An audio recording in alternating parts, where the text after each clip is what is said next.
The North Dakota ag economic climate may remain steady in 2018, but some farmers are likely facing financial and emotional pressure due to ongoing commodity price declines.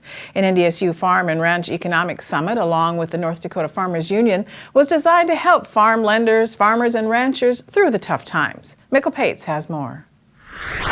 This is just as stressful for that farmer today as the same kind of individual faced back in the 80s. Roger Johnson is the president of the National Farmers Union and a former North Dakota Ag Commissioner. In his keynote speech at the summit, he said net farm income is down 50% from the highs of 4 years ago and could force some farmers out of the business. That's a dramatic decline. In fact, it's as dramatic a decline as we ever saw during the 80s. Johnson blames low commodity prices for the current difficulties. One advantage now is low interest rates, but there is one big difference from the 80s that is making it harder for young producers to enter or stay in the business. Back in the 80s, you had asset values that declined dramatically. Land values fell probably close to 50%. You had lots of machinery auctions that were no sales, so really cheap, relatively good machinery. So if you're a beginning farmer and you could figure out a way to get credit, you could start with a relatively low expense base.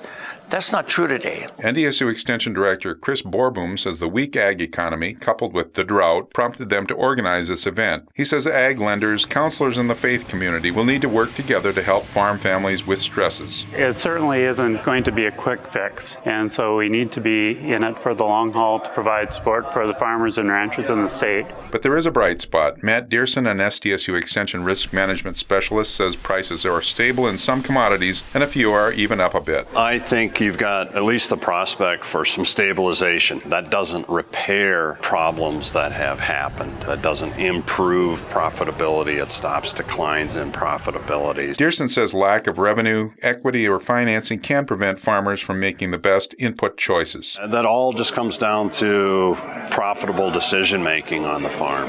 And a word of warning, farmers in trouble may fall victim to scammers who may try to talk them into niche markets that include hidden costs or risks. In Bismarck, this is Mikkel Pates for Ag Week.